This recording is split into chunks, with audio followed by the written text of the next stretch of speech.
नमस्कार।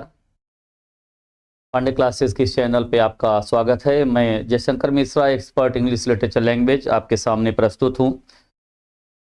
तमाम ऐसी स्थितियों को देखते हुए जो आपके फहरिस्त में बहुत महत्वपूर्ण भूमिका निभाने जा रहा है, उसी को ध्यान में रख करके हमारे चैनल ने कोशिश की है आपके लिए कि ताकि examination to the point of view से आपसे एक फास्ट रिवीजन के तहत बात की जा सके। परीक्षा पे चर्चा, जिस संवाद को लेकर के हम आप एक साथ जुड़े हुए हैं एक दूसरे के, आज उसी संदर्भ में एक लेक्चर जो पोएट्री सेक्शन को लेकर के मैं आपके सामने रख रहा हूँ। My mother eight 66 which is the first chapter, first lesson specially of the poetic section of your syllabus. आपके सिलेबस में जो पोएट्री सेक्शन का एक पॉइंट दिया गया है उस पर चर्चा करते हुए, चूंकि पोएट्री में किस प्रकार से क्वेश्चन टच किए जाए, चूंकि पोएट्री कविता एक बहुत संवेदनशील मसला होता है। एक राइटर ने लिखा है कि एक सोनेट लिखने में, यानी एक छंद लिखने में, एक कविता लिखने में जो दर्द होता है वो एक किताब के बराबर होता है किसी प्रोज की। अब सोच लीजिए, यानी कि पोयम का कितना बड़ा मिजाज है, कितनी बड़ी बात जाती, छोटे शब्दों में बहुत बड़ी बात कहने की जो हिदायत रहती है वो आप कविता के माध्यम से ले सकते हैं। और इस पर भी चर्चा चलती है, एक बड़ा लंबा लेक्चर, उस पर भी points out, it is condition to get that, so उस पर भी कभी चर्चा होगी कि व्हाट इज पोएट्री, आखिर कविता क्या है। रसात्मक वाक्य काव्यम, रस से भरा हुआ कविता वाक्य जो है कविता होती है, ऐसा संस्कृत के आचार्यों ने कहा है। हिंदी की बड़ी अच्छी कवित्री रही महादेवी वर्मा, जो छायावादी कविता में रोमांटिसिज्म में जानी जाती हैं, उन्होंने लिखा हुआ है जो इंग्लिश में रोमांटिसिज्म होता है, जो जिसमें वर्ड्सवर्थ, जॉन कीट्स और पीबी शेली का नाम आता है। और एक तो कहा गया है कि after PB Shelley there is no romanticism, ऐसा बताया जाता है। तो किड्स भी चूंकि आपके सिलेबस में है, आपके पॉइंट में कि जो उन्होंने think of beauty which is very important one chapter for you, उस पर भी आपको अपनी बात समझनी होगी और उस पर भी आपको जानना होगा। तो पोइट्री के इस पॉइंट्स पे जो हमारी आपकी चर्चा, पोइट्री को किस तरीके से लें आप, पोइट्री में आप उसकी जो पोइट्रिक डिवाइस है, फिगर्स ऑफ स्पीच के पॉइंट्स को भी आप वॉच कर लीजिएगा। और विशेष रूप से जो सिमली है, metaphor, personification and you can say apostrophe, इन सब प्रवृत्तियों को लेकर के आप आगे बढ़ सकते हैं। बहुत अच्छे तरीके से उसको आप पॉइंट आउट कर सकते हैं। तो हम थोड़ा सा एक ब्रीफ सर्वे आपका इस पोएट्री सेक्शन में आपका मेंशन कर दे रहे हैं। आप वीडियो लेक्चर आप तक पहुंच जाएगा, that is good one, at least to, I think so. और आप बिल्कुल उसको अलग अलग हिस्सों तक, लोगों तक पहुंचाने की कोशिश करिएगा, ताकि एक सभी विद्यार्थियों का उसमें एक बहुत ही अच्छे जो कल्याण की भावना छुपी हुई है, जिसके तहत हमारे इस चैनल ने कोशिश की है उसका, ताकि वो मंतव्य, उसकी जो बात पूरी हो सके। आइए, तो माई मदर एट 66 कमला दास ने लिखा है, बहुत अच्छी इंडियन लिटरेचर में, इंग्लिश लिटरेचर का जो पॉइंट, जो इंडियन पोएट्री में बड़ा नाम है इनका, जो इंग्लिश के पॉइंट पे, और बहुत ही खूबसूरती से वो जो कवित्री है उन्होंने इस पॉइंट्स को लिखा हुआ है। और उन्होंने इंडियन लिटरेचर में जो आगे की क्लासेस में यूनिवर्सिटियों ने भी इनकी पोएम्स को बहुत सराहा है। और बहुत ही एक बहुत अच्छा क्वेश्चन उस पर टच किया जाता है, बहुत बड़े लेवल पे भी। इनका बचपन का नाम, what was specially her nick name and childhood name, Madhavi Kutty. बहुत अच्छा, बहुत इंपॉर्टेंट क्वेश्चन है, आपको टीजीटी पीजीटी कम देगा, उसमें भी आपके सिलेबस में है, पीजीटी में स्पेशली एट ऑल, क्लियर। तो उसमें भी ये चीज़ें जो आपके यहाँ पढ़ रहे लोग हैं उनको भी लेक्चर आप दे सकते हैं, तो कमला दास से संबंधित चीज जानकारी उनको प्राप्त हो जाएगी। एक क्वेश्चन तो कह लीजिए कि बिल्कुल आता ही है ये, जिसकी मैंने अभी जिक्र किया। माई मदर 66 एक ऐसी पोयम जो आपको बहुत ही अच्छे फहरिस्त की तरफ ले जाती है। एक ऐसी कविता, एक ऐसा संदर्भ जिसमें कवित्री जो है अपने पेरेंट्स के घर से कोचिन हवाई अड्डे की तरफ जा रही है। She is approaching specially to Cochin airport, sitting in a car, beside her specially her mother was, उनके बगल में माँ बैठी हुई है, कार ड्राइविंग करती हुई कवित्री आगे बढ़ रही है। The poetess is absolutely driving the car and her mother is sitting beside her. अब देखो, बिसाइड और बिसाइड्स को ध्यान रख लीजिए। बिसाइड का मतलब बगल में, बिसाइड्स के अतिरिक्त। अब दोनों की बात समझिए, प्रीपोजिशन पॉइंट है। कहीं फिल इन द ब्लैंक्स में आ जाती है चीज कि यहाँ बिसाइड भरें कि बिसाइड्स भरें। जब अतिरिक्त की बात है तो वहां आप बिसाइड्स कर सकते हैं। ओके, जैसे उसने रोटी के अतिरिक्त चावल खाया, he ate rice besides chapatis, he ate rice besides chapatis. Alright, ये आपके ट्रांसलेशन के बड़े पॉइंट पे, पैकेज पे काम देगा। तो definitely you can enjoy it in such a significant way, in particular way, the number, इन तमाम चीज़ों को लेकर के आप उसको मेंशन कर सकते हैं इस प्रोसेस पे। तो उसी क्रम में आपका ये लेक्चर जो कवित्री जब चल रही है अपने वो एयरपोर्ट की तरफ, माँ उसके बगल में बैठी हुई, तो माँ से वार्तालाप तो नहीं कर रही हैं, लेकिन मन उनका वार्तालाप कर रहा है। She is talking specially to her mother at all, जैसे माँ से वार्तालाप कर रही हैं और मन में उनके बात हो रही, माँ को देख करके। When she specially her mother, she points out that, वहां पर उन्होंने पॉइंट आउट किया है कि किस प्रकार से जब माँ उसकी इस स्थिति में बैठी हुई है, सी इज अप्रोचिंग ओल्ड, क्योंकि माँ की उम्र बढ़ रही है। यहाँ पे संकेत भी आप इस कविता के माध्यम से देख सकते हो। टाइटल जो दी गई है, the title which has been mentioned at all, उससे आपको मिल सकता है। You can find out at least to be at 66, इसका मतलब 66 की एज है, एक अप्रोचिंग एज, एक बढ़ती हुई उम्र जो कवित्री को परेशान कर रही है कि माँ बचपन के दिनों में तो सोचती थी अपने माँ के बारे में कि मेरी माँ कहीं मुझसे खो न जाए, मेरी माँ कहीं मुझसे दूर न हो जाए। एक personal feeling, absolute feeling, mother is a personal property of a child. माँ जो है एक बच्चे की बहुत बड़ी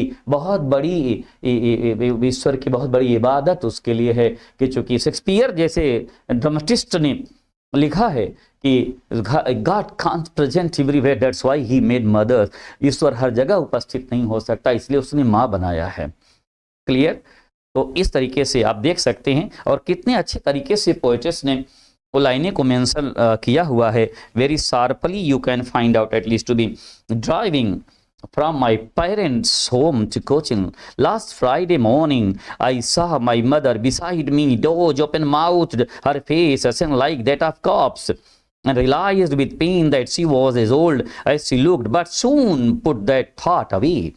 ये जो पोएम की लाइनें कविता की, आप अपनी पोएट्री सेक्शन को आप खोल करके लाइनें को देख लिए कि कहा कि शुक्रवार के फ्राइडे को मॉर्निंग में जब वो कवित्री जा रही है, ये बहुत सरल है, बहुत इजी वे में उन्होंने अपने पर्सनल हर अटैचमेंट को उन्होंने बड़ा शेयर किया है। बहुत ही ओपन मिजाज की कवित्री रही हैं कमला दास, ओपन माइंडेड। पूरी बात उनके साथ जीवन में जो भी घटनाएं घटी हुई उन्होंने अपने उपन्यासों में, अपने नॉवेल्स में, बहुत अच्छी कवित्री और लेखिका दोनों का एक प्रारूप आप पा सकते हैं। You can find out absolutely the poetic and writing style both in Kamala Das writing. Kamala Das की राइटिंग का एक बहुत ही खूबसूरत सा लम्हा है ये, you can find out very easily at all, जो बहुत अच्छे तरीके से आप पा सकते हैं उनके उस मिजाज में। तो जब कवित्री चल रही है आगे, एक एक करके क्रम में बढ़ती जा रही हैं, कवित्री ने देखा, the poetess saw her mother was approaching age, उनकी माँ की उम्र बढ़ रही है, तो कवित्री को डर लग रहा है। एसन लाइक वर्ड यूज किया हुआ है, बिल्कुल एसन, corpse like, corpse word use किया, यानी कहने क्या से डेड लाइक, जैसे उनकी बिल्कुल अपने मृत्यु के करीब सी हो रही। कवित्री डर जाती है सोच करके, she is afraid of to think about कि how especially the situation going to happening at all, और जीवन की इन परिस्थितियों को दर्शाने की कोशिश की है। Death is the ultimate goal of life, it is quite clear. मृत्यु जीवन का एक अंतिम जो सत्य है, जो सामने है, इसी बात को लेकर के हर जगह बड़े बड़े ग्रंथकारों ने अपनी अपनी बातें कही हैं।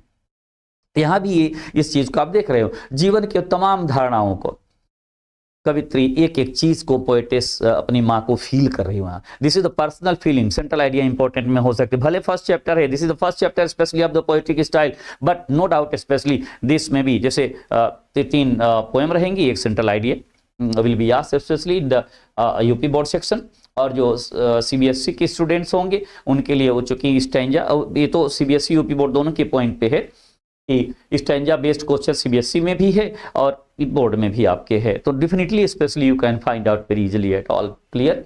स्टैंजा पे बेस्ड क्वेश्चंस, उसमें से ऊपर की लाइनें दे दी गई, अब भाई वहां पोएट्री कहाँ से जा रही है, अपने पेरेंट्स के घर से जा रही है, इस प्रकार के क्वेश्चन रहेंगे, बहुत ईजी रहेगा, उसको बहुत आसानी से लीजिए, very softly you can handle the situation.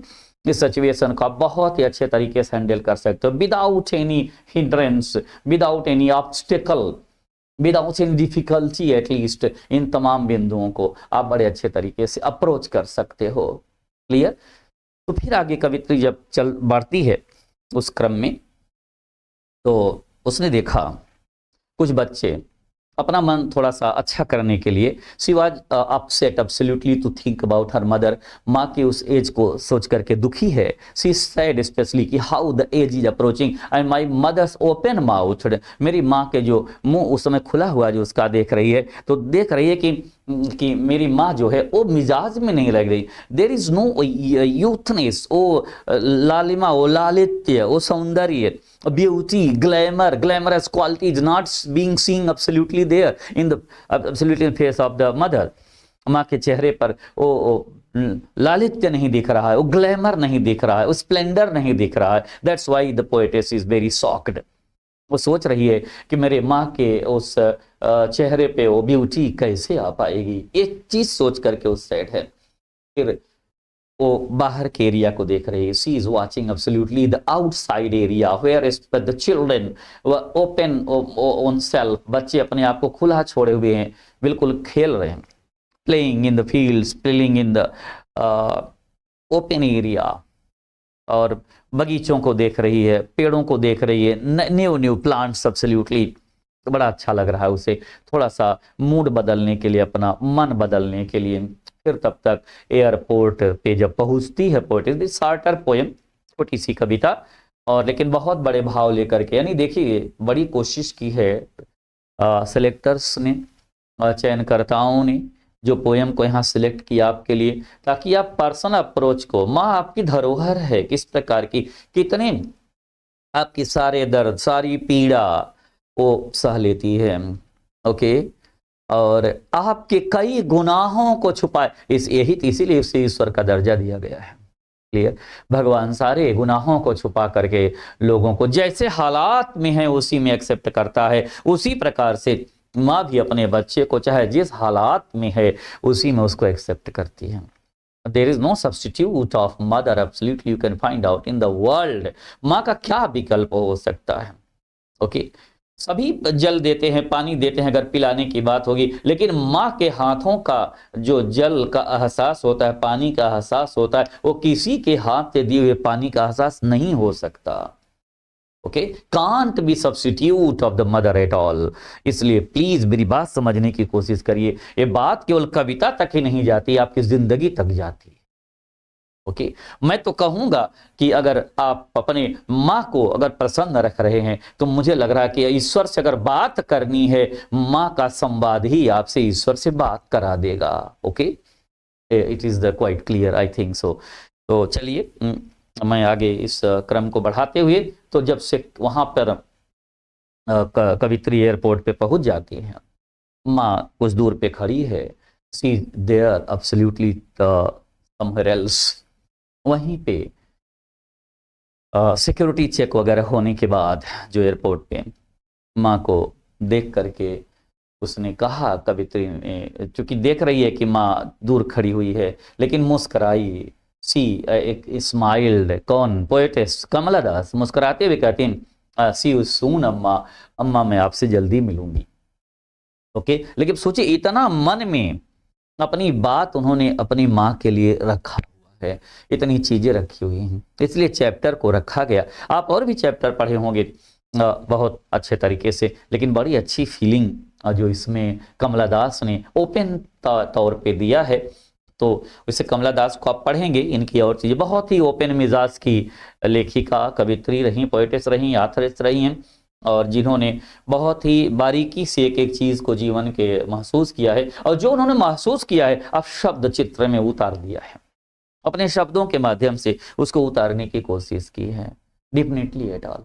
और ये बहुत, इसीलिए ये बहुत ही पसंद की जाती हैं समीक्षकों द्वारा भी, क्रिटिक्स द्वारा भी, और इनको बहुत ही सम्मान प्राप्त है इंडियन लिटरेचर में, और इंग्लिश में बहुत ही अच्छा काम इन्होंने किया हुआ है। क्लियर? तो इस प्रकार से ये छोटा सा एक अप्रोच माई मदर एट 66 को लेकर के मेंशन किया गया है। ठीक, तो इसमें से सेंट्रल आइडिया जो पॉइंट है जो आपने प्रिपेयर किया, बस उसी बहुत ज्यादा आपको उसमें डिस्टर्ब भी नहीं करना चाहते, बिल्कुल इसी क्रम में आप बहुत ही अच्छे, this is the personal feeling of the poetic style and very good approach of the actually figures of his speech also you can find out in the lines very absolutely at all, and various types of poetic device is used by the poetess. बड़े अच्छे तरीके। तो stanza पे based भी question की पूरी स्थिति इसमें रहती है, you can find out at least. और एक पॉइंट आप देख सकते हैं, और सिमिली जो फिगर्स ऑफ स्पीच है, हर फेस एसन लाइक जो वर्ड है उसमें सिमिली है। अब सिमिली आप जो उपमा अलंकार कहा जाता है, very important one, at least I am just going to tell you the simile. Okay, अब देखिए इसमें उपमा अलंकार जो है, फेस एसन लाइक वर्ड आ गया, उसमें पूछ लिया जाएगा choose the appropriate figures of speech in the remaining lines. इस रिमेनिंग लाइंस में फिगर्स ऑफ स्पीच अप्रोच करिए, कौन सा है। तो मैं आपको बता दूं, सिमिली में so like as words are used in simile, simile में so like as word use किए जाते हैं। और इसके पॉइंट में क्या होता है, when two different types of object compare with each other but one thing is common, it is called simile. जब दो भिन्न भिन्न वस्तुओं की तुलना की जाए लेकिन उसमें एक गुण समान हो, वहां पे वो सिमिली हो जाता है। जैसे Rana Pratap was like line in the fight, Rana Pratap was like line in the fight. उधर राणा प्रताप, लायन, दोनों अलग अलग टू डिफरेंट ऑब्जेक्ट्स हैं, क्लियर, लेकिन एक गुण समान है, क्या, ब्रेवरी का, बहादुरी का। तो राणा प्रताप का बहादुरी की कल्पना किससे की गई, लायन से की गई। तो डेफिनेटली कंपेयर तो हो रहा है, लेकिन वो कंपैरिजन क्या है, that comparison is no doubt absolutely it is the simile. तो अब सबसे बड़ी बात समझने की, मान लो आप और गहराई में न जा पाए उस पॉइंट में, तो एक बड़ी अच्छी चीज आप समझ सकते हैं कि so like as words are used in simile. So like as अगर आपको दिख रहा है, जान लीजिए सिमिली की कैटेगरी में, सिमिली की फेहरिस्त में है, उपमा अलंकार है, क्लियर। तो इसमें सिमिली का बहुत अच्छा सा पॉइंट है। तो सिमिली की चीज आप देखिए, और सिमिली की एक एग्जांपल और मैं दे दूं जो अक्सर पूछ लिया जाता है, जैसे life is like a dream, life is like a dream. अब देख रहे हैं, ये आपका सिमिली हो गया, clear, it is simile absolutely, specially it is the simile, you can find out very exactly at all, clear. और सबसे बड़ी बात है, अब यहीं पर अगर, और camel is like the ship of dessert, और एक बड़ी अच्छी लाइन जो शेक्सपियर ने लिखा है सिमिली को लेकर के, अक्सर तमाम कॉम्पिटिटिव एग्जामिनेशंस में टच कर दिया गया है, उसको भी मैं आपके इस फेहरिस्त में दे दूं। Just I am going to tell you particularly at all, जैसे क्रम है आपका, just I am going to tell you it dropped. अब ये लाइन जो मैं लिख रहा हूं ये भी सिमिली है, लेकिन बड़ी सेलिब्रेटेड लाइन विलियम शेक्सपियर की है। It dropped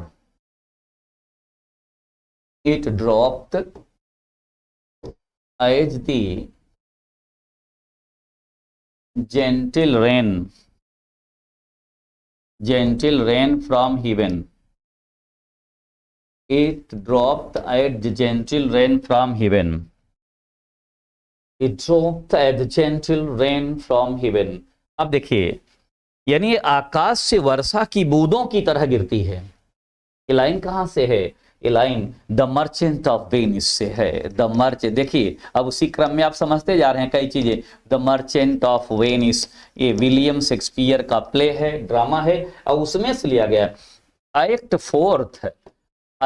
fourth scene first speech of Portia, ये पोर्सिया की स्पीच है, हीरोइन ऑफ द ड्रामा और हीरोइन ऑफ द प्ले, ये मेंशन किया गया है। एक क्रम है, उसका प्रोसेस है। तो मैं इसलिए सिमिली, क्योंकि इसमें जो अलंकार का प्रयोग किया गया वो मैंने भी आपको बता दिया। जो पोएम, इस प्रकार की पोएटिक डिवाइसेस आपके उस एग्जामिनेशन का हिस्सा बनेगी, तो definitely you can find out. और एक चीज और, इसमें रिपीटेशन भी आप देख सकते हैं एग्जाम्पल में, I did was smile and smile and smile.